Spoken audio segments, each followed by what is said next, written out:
In this video, I will show you how to quickly and easily learn to throw knives. Using these techniques, you'll be throwing knives successfully in less than 30 minutes. I'll also show you which knives are the easiest to learn with. So let's get started. Okay, in this video, I'm going to cover safety first. I'm also going to cover which knives have the best performance, throwing techniques, and practicing options when safety is an issue. Okay, safety first. Never throw knives around pets. Pets are unpredictable and can run and try to grab whatever you're throwing.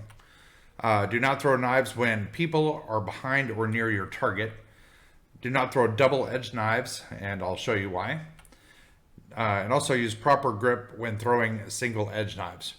Remember, knives are sharp and they can cut you and they can cut others, so make sure nobody's near your target when you're throwing. Also maintain proper distance from your target when you're throwing in case one of them ricochets, because they do come back at you periodically. So make sure you have enough distance to make sure you can avoid that. Okay, when you're throwing a knife, if you're going to throw a single-edged kitchen knife like this one here, remember you want to grip it on the smooth side, the sharp side facing out to where you won't get cut. But I always grip it the same way, and you have to grip it the same way every time to get consistent. If you grip it here, and then the next time you throw, you're gripping it here, it's not gonna rotate the same. So you always want to be consistent with your grip. Okay, so if you're gonna throw one of these, make sure that you're always gripping it the same way and practice with it until you get it down. It doesn't take very long. These Smith & Wesson knives here, these are the best knives I've ever thrown. Okay, they're Smith & Wesson. I'll put a link in my in the description below so you can take a look at them. I got these on Amazon, and they were about $20 for a package of 3. But this is a 10-inch throwing knife here, and I like this notch in here. And the reason I like this is because when I'm throwing, I can grip it in the same place. I have kind of a marker. I can put my fingers in here, and I can feel exactly where the notches are, and that way I grip this the same way every time. So when I pick up the next knife, I pick it up, hold it the same way, and throw. Now, when you're throwing the knife, what you want to do is you want to make sure that you're throwing it this way. If you ever throw it this way, it's going to come up here. Wind resistance is going to hit the front of it. It's not going to be as resistant here, and it's going to be inconsistent.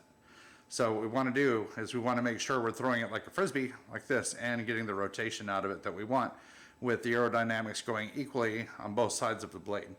If you're throwing one of these knives, the aerodynamics is going to be different if you're throwing it this way, because you're going to have a lot of drag on this side and a lot of pressure on this side. So as it's rotating through the air, it's going to slow it down, and it's going to be inconsistent. So if you're throwing this knife too, what you want to do is you want to throw it, make sure that it's going evenly and rotating.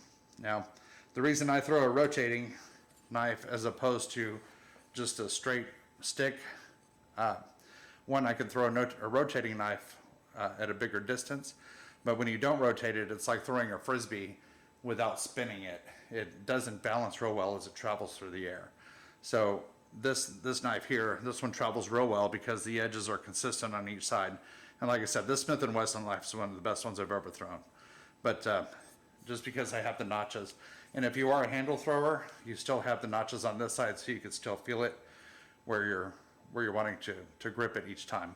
So always be consistent on how you grip it and where you grip it, and practice with it a lot, and you'll get it down. Okay, so if you're ever in a situation where you want to practice, but it's just not a safe place to do it, your parents won't let you throw it against a wooden fence or anything like that, or there's no trees available or whatever, what you could do is you could always practice with the standard screwdriver. Screwdrivers work really well. You can always hold them consistently the same way. They actually normally have rounded handles that are symmetrical. So when you do throw them, the aerodynamics work really well. And you can go in the garage and just throw at boxes. And that's when I'm in the garage and I'm bored, I'll start throwing these at the boxes, and it's just a good way to just stay in practice. But that way you don't have as much safety issue. You still do, because like I said, pets will still chase these down. If you're throwing things, they automatically have a chase instinct. So make sure there's no pets around, but you can always practice with a screwdriver if you don't have a safe place to practice. And if you do have time and you're just out and about, Go find yourself a dead tree somewhere and just throw your throwing knives at them. So that being said, remember to like and subscribe to our channel, and take a look at the description on this knife below. Like I said, these are only about $23, I think, something like that on Amazon. They also have the 8-inch blades that are a little bit shorter, obviously, and they're a little lighter.